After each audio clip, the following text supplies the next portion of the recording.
جمعية الدعوة والإرشاد وتوعية الجاليات بمحافظة بدر। আসসালামু আলাইকুম ওয়া রাহমাতুল্লাহি ওয়া বারাকাতুহু। প্রিয় মুসলিম ভাই ও বোনেরা, এক মুসলিম ভাই জানতে চেয়েছেন যে বর্তমানে যে তাবলীগে মহিলারা বের হচ্ছে তাবলীগ করতে, দ্বীনের দাওয়াত দিতে, এটা কতটুকু বৈধ?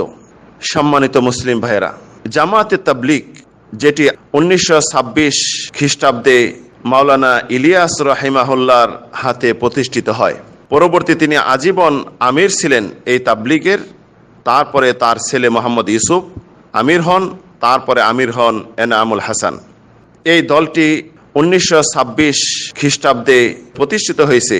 তবে বর্তমান যে জামাতে তাবলীগ রয়েছে, তাবলীগের বাইরে রয়েছে, তারা শরীয়তের নামে এমন বেদাত করতেছে যেটির ব্যাপারে আল্লাহ রাব্বুল আলামিন কোনো ওহী অবতীর্ণ করেননি, এবং তারা বুক ফুলিয়ে বলতেছে যে আমরা নবীওয়ালা কাজ করি। সম্মানিত ভাইরা, 1926 খ্রিস্টাব্দে যদি এটি প্রতিষ্ঠিত হয়ে থাকে ভারতে, যেখানে প্রতিষ্ঠিত হয়েছে, মসজিদ যে রয়েছে, এখন মসজিদে আপনি যাই দেখবেন সেই মসজিদে কবর রয়েছে আমিরদের কবর, যারা ইতিপূর্বে মারা গিয়েছেন। পাকিস্তানে যাবেন, তাদের মার্কাজ মসজিদে রয়েছে, তাদের আমিরদের কবর রয়েছে। অথচ রাসূল সাল্লাল্লাহু আলাইহি সাল্লাম লানত করেছেন যে মসজিদে যে কবর দেয় অথবা কবরের উপর মসজিদ নির্মাণ করে, এটা সম্পূর্ণ শরীয়তে হারাম, আল্লাহ এবং রাসূলের লানত। এটা ইহুদি খ্রিস্টানদের কাজ। এই সমস্ত কুফরি শিরকি কাজ করে আবার নবীওয়ালা কাজ করে বলতেছে, অথচ তাদের হাতে দেখা যায় না রাসূলের হাদিস, কোরআন থেকে তাদের তালিম হয় না।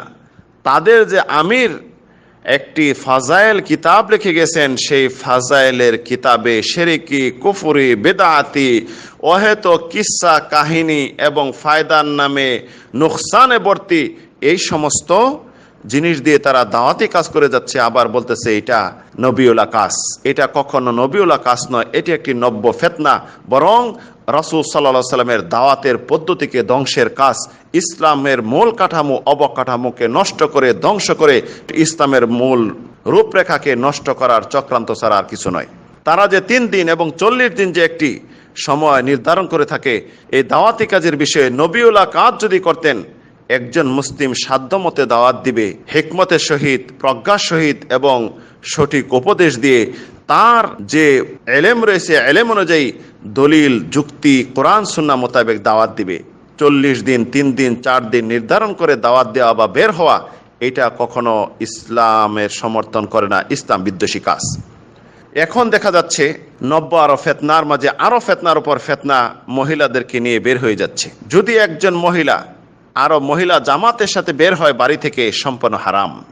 আর যদি মাহারামের সাথে, তার স্বামীর সাথে, ভাইয়ের সাথে অথবা ছেলেদের সাথেও যদি তাবলীগে বের হয়, বাড়ি ছেড়ে বের হয়, এটি হলো একটি ফিতনা, ফাসাদ। এই যে অধ্যায় তাবলীগ জামাতরা খুলছে, এটা কোন দিন বন্ধ হবে? ফিতনা ফাসাদটি, এই বেদাতি কাজটি আল্লাহ রাব্বুল আলামিন ভালো জানেন। ইবনে খুজাইমা রাহিমাহুল্লাহ সহিহ সনদে একটি হাদিস বর্ণনা করেছেন। আবি হুমায়দ আল আসাঈদির স্ত্রী রাসূল সাল্লাল্লাহু আলাইহি ওয়াসাল্লামের কাছে আসলেন। আসার পরে বললেন, ইয়া রাসূলুল্লাহ ইন্নী উহিব্বুস সালাতু মাক। ইয়া রাসূলুল্লাহ, আপনার সাথে আমি নামাজ পড়তে চাই, মসজিদ নববীতে আমি নামাজ পড়তে চাই, অনুমতি চাচ্ছি। রাসূল সাল্লাল্লাহু আলাইহি ওয়াসাল্লাম বলেন, লাকাদ আলিমতু আন্নাকি তুহিব্বুনা সালাতা মাই। আমি জানি তুমি আমার সাথে নামাজ পড়তে ভালোবাসো, মসজিদ নববীতে নামাজ পড়তে ভালোবাসো। তবে জেনে রাখো, সালাতুকা ফি বাইতিকা খায়রুম মিন সালাতি ফি মসজিদি। তোমার বাড়িতে নামাজ পড়া আমার এই মসজিদ থেকে তোমার জন্য উত্তম। মসজিদ থেকে যদি একজন মহিলার নামাজ পড়া, এমনকি মসজিদে নববী থেকে নামাজ পড়া যদি উত্তম হয়ে থাকে, নামাজ একটি ইসলামের মূল স্তম্ভ, তারপরে নামাজ পড়তে যদি বের হওয়া নিষেধ হয়ে থাকে, তার থেকে বাসায় নামাজ পড়া উত্তম হয়ে থাকে, কিভাবে ফজিলত সওয়াব খুঁজতে মহিলারা দাওয়াতি কাজে, যেটা তাদের জন্য নফল ইবাদত নয়, কিভাবে বের হয়ে যায়? এটি একটি ফিতনা ফাসাদ ছাড়া আর কিছু বলবো না। ইমাম নাসিরউদ্দিন আলবানী রাহিমাহুল্লাহ কে যখন এই জামাতে তাবলীগ মহিলাদের বের হওয়া সম্পর্কে প্রশ্ন করা হলো, তিনি বলছেন, যেটা আমরা শুনতেছি এটা বাস্তবে এটা কখনো ঠিক নয়। পরবর্তী বলছেন, তারা কি জানে না আল্লাহ রাব্বুল আলামিন স্পষ্টভাবে কোরআনে কারিমে সূরা আহজাবের 33 নম্বর আয়াতে ঘোষণা করেছেন, ওয়াকারনা ফি বুয়ুতিকুন্না ওয়ালা তাবাররুজনা তাবাররুজাল জাহিলিয়াতিল উলা, যে হে মহিলারা, তোমরা ঘরে অবস্থান করো, স্থায়ীভাবে অবস্থান করো, জাহেলি যুগের মহিলাদের মতো রূপ সৌন্দর্য প্রকাশ করে বাহির হইও না। এখানে আল্লাহ রাব্বুল আলামিন একজন মহিলাকে তার ঘরে বসবাস করতে বলছেন, অবস্থান করতে বলছেন, তার স্বামীর সংসার দেখতে বলছেন, মেয়েদের এবং সংসারের হেফাজত করতে বলছেন। তারা কি জানে না রাসূল সাল্লাল্লাহু আলাইহি ওয়াসাল্লামের বাণী, যে রাসূল সাল্লাল্লাহু আলাইহি ওয়াসাল্লাম বলেছেন, লা তামনাউ নিসাউকুমুল মাসাজিদ ওয়া বুয়ুতুহুন্না খায়রুল লাহুন্না। মহিলাদেরকে মসজিদে যেতে বাধা দিও না, নিষেধ করো না, তবে জেনে রাখো মসজিদের থেকে বাড়িতে তাদের জন্য নামাজ পড়া উত্তম, বাড়ি তাদের জন্য উত্তম। রাসূল সাল্লামের ইন্তেকালের পর মা আয়েশা রাদিয়াল্লাহু আনহা যখন দেখলেন যে মহিলারা মসজিদে ভিড় করতেছে, ফিতনা ফাসাদের আশঙ্কা করলেন, তখন বললেন, লাউ আন্না রাসূলুল্লাহি সাল্লাল্লাহু আলাইহি সাল্লাম রাআ মা আহদাসান নিসা লামানাহুন্নাল মাসজিদা কামা মুনিআত নিসা বানি ইসরাঈল, মুত্তাফাকুন আলাইহি। যে রাসূল সাল্লাল্লাহু আলাইহি সাল্লাম বর্তমান যে মহিলাদের পরিস্থিতি দেখতেন, তাহলে বনি ইসরাঈলরা যেমন মহিলাদেরকে মসজিদে আসতে নিষেধ করেছিলেন, রাসূল সাল্লাল্লাহু আলাইহি সাল্লামও নিষেধ করতেন।